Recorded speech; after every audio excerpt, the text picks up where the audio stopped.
अस्सलाम वालेकुम। आपने इस वीडियो के अंदर हम क्लास 11 की एक्सरसाइज 9.3 का क्वेश्चन नंबर 4 सॉल्व करेंगे।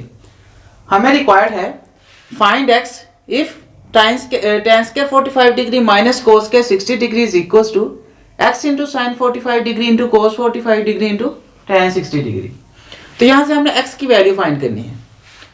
तो इस क्वेश्चन को सोल्व करने के लिए सबसे पहले हमारे पास tan की 45 डिग्री पे वैल्यू, इसी तरह से कोस की 60 डिग्री पे वैल्यू, साइन 45 कोस 45, ये डिफरेंट वैल्यूज होनी चाहिए।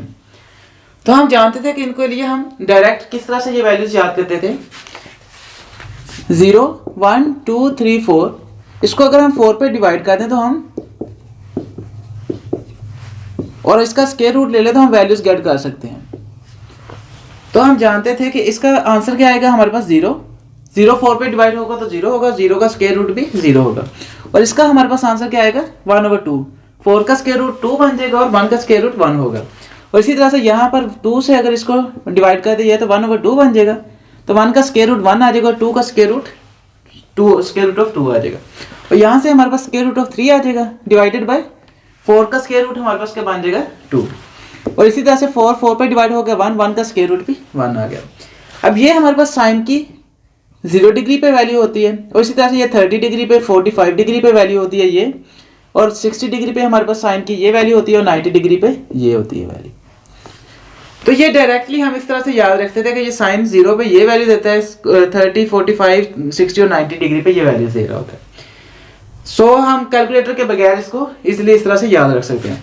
और इसी तरह से कोस 0 डिग्री पे ये वैल्यू दे रहा होता है, 30 डिग्री पे ये, 60 डिग्री पे ये, 90 डिग्री 45 डिग्री पे कोस 45 डिग्री पे ये वैल्यू देता है, 60 डिग्री पे ये और 90 डिग्री पे ये वैल्यू दे रहा होता है। तो इनको आसान तरीका याद रखने का ये है कि आप जब आपकी प्रैक्टिस हो जाएगी तो आप सिंपली आपको ये वैल्यू से याद होंगी तो आप एक साइड में इसको लिख लिया करेंगे। तो आप डायरेक्टली आप कहेंगे कि ये साइन 30 डिग्री की वैल्यू है, 45 डिग्री की वैल्यू है।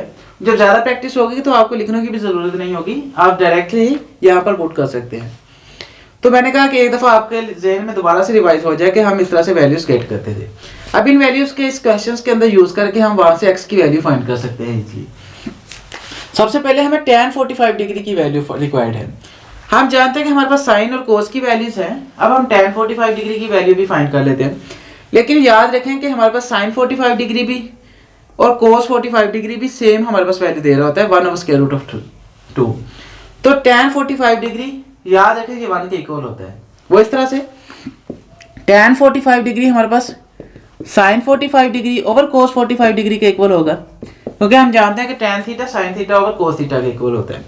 तो ये हमारे पास सेम वैल्यूज हैं, 1/2 का स्क्वायर रूट डिवाइडेड बाय 1/2 का स्क्वायर रूट आता है, क्योंकि साइन 45 डिग्री पे भी ये वैल्यू दे रहा होता है और कोस 45 डिग्री पे ये वैल्यू दे रहा होता है। तो ये आपस में कैंसिल हो जाएंगे, तो बच्चे हमारे पास क्या गया 1। तो 1 हमारे पास क्या होता है tan 45 डिग्री। तो हम पुट कर लेते हैं कि 1 का स्क्वायर आ जाएगा हमारे पास, tan 45 डिग्री का स्क्वायर है तो 1 का स्क्वायर आ गया माइनस, अब यहाँ पर क्या वैल्यू है कोस 60 डिग्री का स्क्वायर। कोस 60 डिग्री हमारे पास ये कोस की वैल्यूज हैं और कोस 60 डिग्री पे 1/2 वैल्यू दे रहा होता है। अब इसको पुट कर लेते हैं कि 1/2 का स्क्वायर आ जाएगा, किसके इक्वल आ जाएगा ये x, वैसे ही आ गया जो हमें रिक्वायर्ड है साइन 45 डिग्री। साइन 45 डिग्री 1/2 का स्क्वायर रूट, और इसी तरह से कोस 45 डिग्री ये भी 1/2 का स्क्वायर रूट आ जाएगा। और हमारे पास है tan 60 डिग्री की वैल्यू। जैसे हमने 45 डिग्री की वैल्यू फाइंड की थी, इसी तरह से tan 60 डिग्री की वैल्यू फाइंड कर लेते हैं। तो ये किसके इक्वल आ जाएगा, बल्कि इसको थोड़ा सा इस तरफ ही लिख लेता हूँ एक दफ़ा। tan 60 डिग्री की अगर वैल्यू फाइंड करनी हो तो ये साइन 60 ओवर कोस 60 होगा। ये सारा आपने रफ अमल है, हमने इसको क्वेश्चन में नहीं करना, बल्कि आपने एक साइड पे इसको सोल्व करना है और बाद क्वेश्चन में सिर्फ जो क्वेश्चन का पार्ट होगा वही लिखना है। ये भी और ये वैल्यूज जो हम फाइंड कर रहे हैं ये क्वेश्चन का पार्ट नहीं है, जो आपको अंडरस्टैंडिंग के लिए मैं करवा रहा हूँ। तो किसके इक्वल आ जाएगा साइन 60 डिग्री हमारे पास है square root of 3 divided by 2, और इसी तरह से कोस 60 डिग्री हमारे पास है 1/2। तो किसके इक्वल आ जाएगा square root of 3 divided by 2 into 2/1। 2 से 2 कैंसिल हो गया, और tan 60 डिग्री किसके इक्वल आ जाएगा देन स्क्वायर रूट ऑफ 3 के, डिवाइडेड बाय 1 है तो वो लिखने की ज़रूरत नहीं। तो इसका मतलब tan 60 डिग्री की भी हमने वैल्यू फाइंड करनी क्या है स्क्वायर रूट ऑफ 3। अब हम इसको रिमूव कर लेते हैं यहाँ से। हमें वैल्यूज रिक्वायर्ड थी वो हमने लिख ली हैं, अब इसकी हमें ज़रूरत नहीं। अब नेक्स्ट हमारे पास क्या है, हमने x की वैल्यू फाइंड करनी है, तो इसको सिंप्लीफाई करेंगे तो x की वैल्यू आ जाएगी 1 माइनस 1/2 का स्क्वायर रूट हमारे पास क्या स्क्वायर बन जाएगा 1/4 is equal to x into, अब यहाँ पर हमारे पास square root of 2 into square root of 2 आपस में मल्टीप्लाई हो रहे हैं, तो ये क्या बन जाएगा, मतलब हमारे पास हाफ पावर्स आपस में मल्टीप्लाई हो रही हैं, बेस सेम है तो हमारे पास हम जानते हैं कि बेस सेम हो तो पावर्स ऐड हो जाती हैं। 1/2 प्लस 1/2 हमारे पास क्या बन जाएगा 1, तो ये किसके इक्वल आ जाएगा 1/2 के, और ये क्या बन गया स्क्वायर रूट ऑफ 3।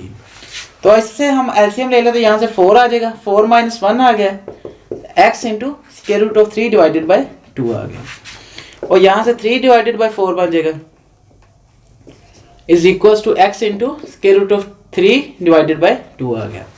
इसको और सिंप्लीफाई कर लिया जाए तो ये इस तरफ ले जाएंगे, 3 डिवाइडेड बाई 4 है हमारे पास, तो ये हमारे पास इस तरफ जाके इन्वर्स हो जाएगा, तो इनटू आ जाएगा 2 over square root of 3 is equal to x आ गया।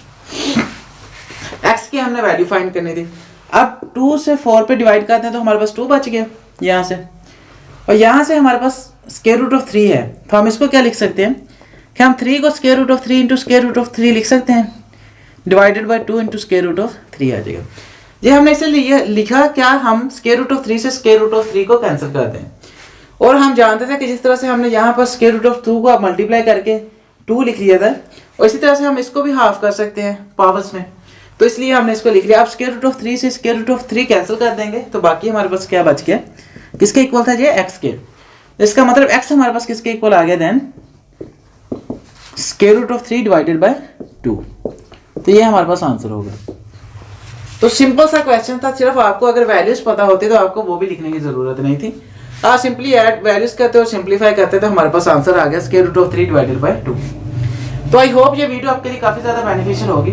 अगर आपको ये वीडियो पसंद आई हो तो इस वीडियो को लाजमी लाइक कीजिएगा, हमारे चैनल को लाजमी सब्सक्राइब कीजिएगा। सो जैसे नई वीडियोस अपलोड होती है हम जल्द से जल्द उन वीडियोस को देखते जाएं। Thank you so much for watching, मिलते हैं नेक्स्ट वीडियो के अंदर। अल्लाह हाफिज़।